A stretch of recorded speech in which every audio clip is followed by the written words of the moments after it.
Generał Kazimierz Pułaski, bohater dwóch narodów. Przystanek Ameryka zawitał do historycznej miejscowości Savannah w amerykańskim stanie Georgia, by opowiedzieć tę historię.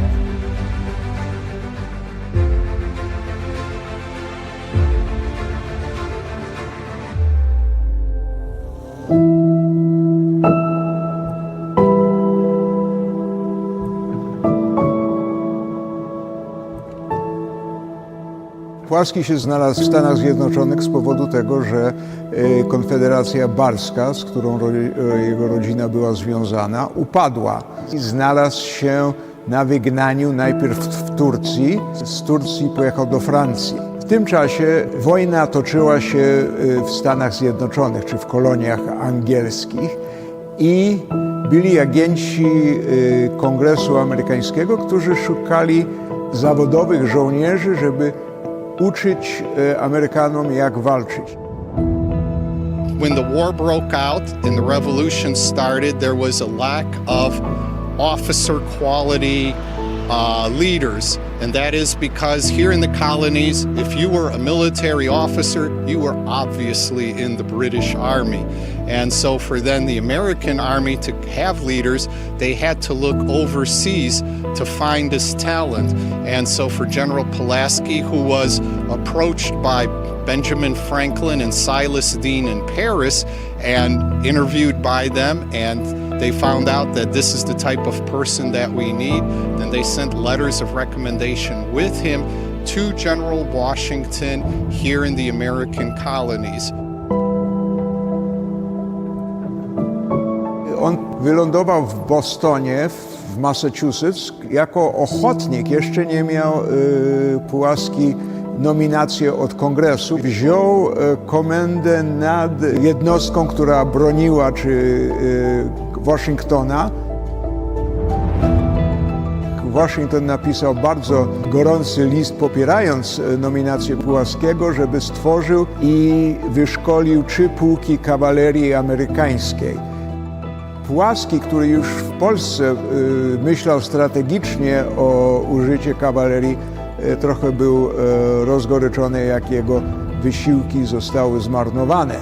Zrezygnował z tej pozycji dowódca kawalerii i wtedy zdecydował stworzyć własną jednostkę wojskową, która miała być i trochę kawalerii, i trochę piechoty, i trochę artylerii. General Pułaski was such an amazing horseman, he could ride at a gallop, throw a pistol end over end, and catch it at a gallop. And he was instrumental for the American cavalry in training them up. And before here in Savannah, outside the gates of Charlestown or Charleston, South Carolina, as the British were coming up, General Pułaski was very important to help to slow the British down and help to rally the Americans to not surrender Charleston. He, on his own, and it's very similar to the way he fought when he was in Poland and then the way he fought battles here in the United States. He was at the front lines. He was not a general that sat in the back in a tent.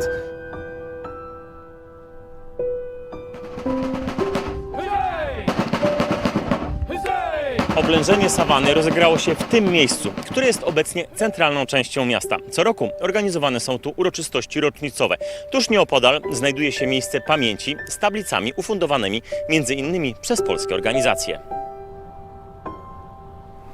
When people look at these stones, they can see a whole column of Polish names.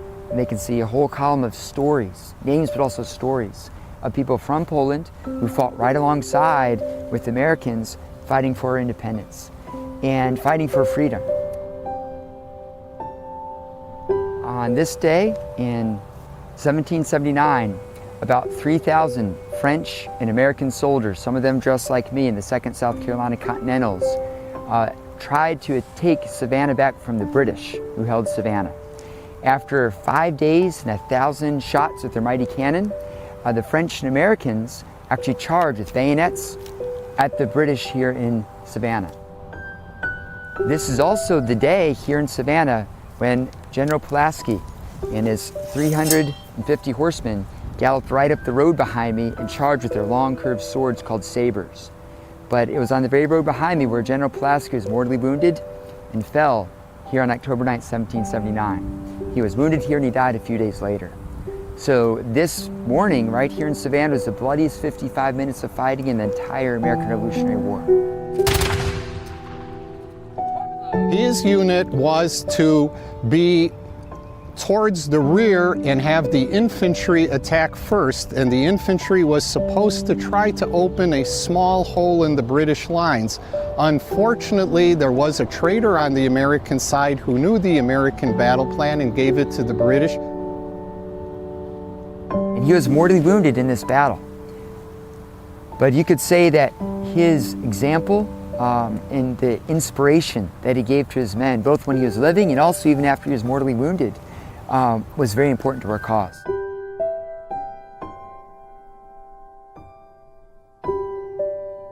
Zdecydowano go przetransportować statkiem do Charleston. Amerykanie powiedzieli, że pochowali jego ciało na morzu.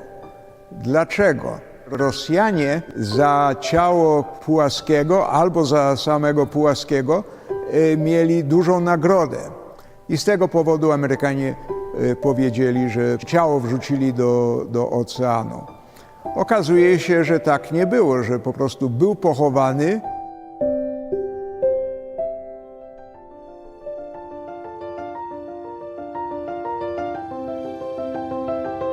Jednym z najważniejszych miejsc w Savannah związanych z historią generała Pułaskiego jest pomnik poświęcony jego osobie. To tu przed laty przeniesiono szczątki bohatera dwóch narodów.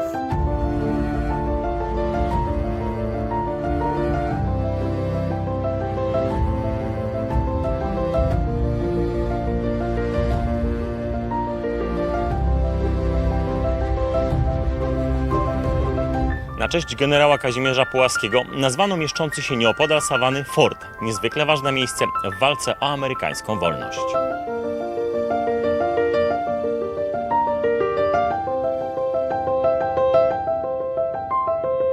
Hello, my name is Shannon. Welcome to Fort Pułaski National Monument. I'm a ranger here, and behind me you can see the actual fort. This fort was completed after the War of 1812 in the United States to defend the coast from a British invasion. We are standing at the entryway to Fort Pułaski here. We call this the Sally Port. We're currently standing on the drawbridge of a wet moat that divides the fort from the rest of the island. It's about 8 feet deep. This is the second set of doors we have here. Both of these sets are original to the completion of the fort, which was in 1847. You can see over on this set over here, there's damage, and that is from the 1862 battle where the United States bombarded the fort.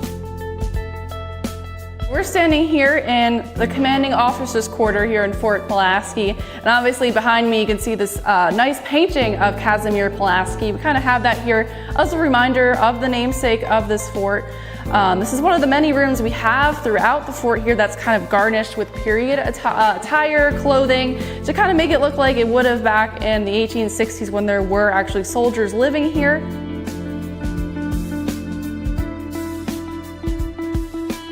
Some of the officers up here on top of the fort and their wives, you can see them in their dresses here. And even on this one, there's a little dog out here in front of the fort as well.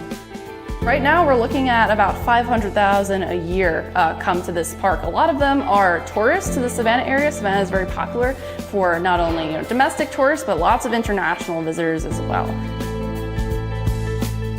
This is a double bandit Brook rifle. You could see the bands here. This is the back part of the gun, the reinforced. That is where all of that explosive powder is happening, and that is why these bands are so thick here to kind of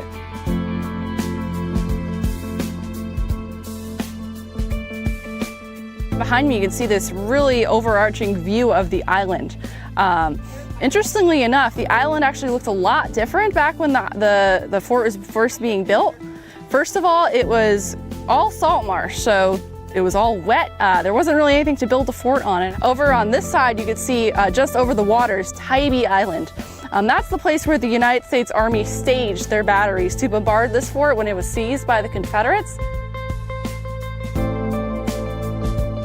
All of the United States forces who were bombarding the fort after it had been seized by the Confederates in April of 1862, they concentrated all of their fire with their new rifled artillery on this corner here.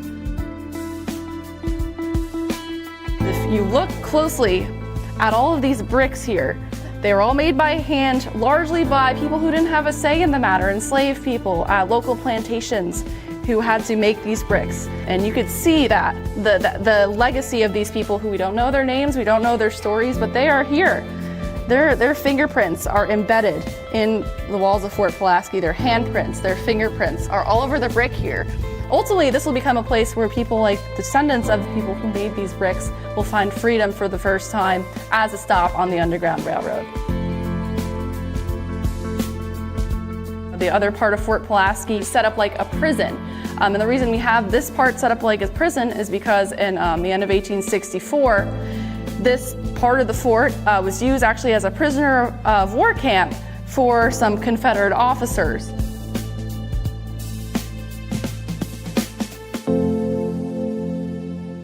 Po latach ruszyło to, żeby uhonorować Pułaskiego, który zginął, nim Stany Zjednoczone się stworzyły, w sensie, że to państwo i wojna się skończyła. Po prostu został parę lat temu nominowany jako honorowy obywatel Stanów Zjednoczonych. I on należy do, można powiedzieć, bardzo ekskluzywnego klubu. Wśród nich jest Matka Teresa z Kalkaty, Winston Churchill i paru innych.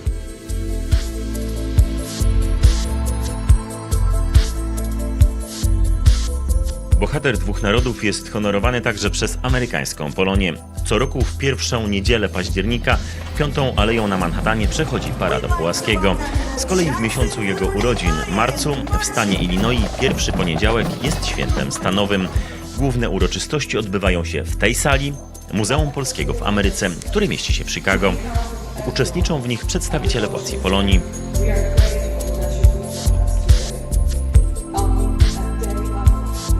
Musieliśmy się doczekać do wojny domowej, żeby zobaczyć, jak te lekcje, które Pułaski chciał Amerykanom przedstawić, zostały użyte.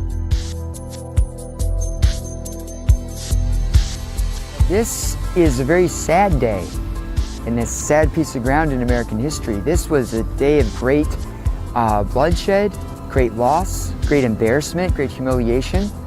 But the lessons learned in blood right here where we stand in Savannah were vital.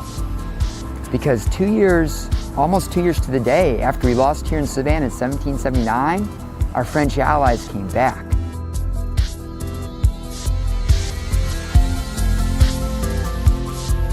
So the lessons learned in blood at Savannah were important for us to then use at Yorktown. And at Yorktown is where the British surrendered. And that was a great, important victory at Yorktown. And without the victory at Yorktown, and with the help of our French allies, it's very hard to see that we ever would have won our independence. March!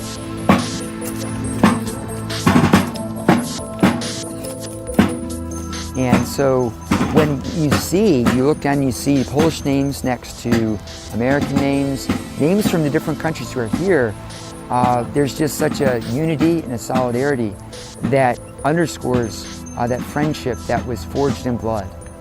It's an amazing thing when someone is standing shoulder to shoulder next to someone and spills their blood next to someone. That camaraderie, that bond, that friendship is one of the strongest you can imagine.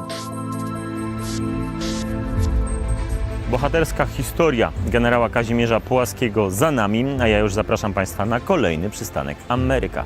Do zobaczenia.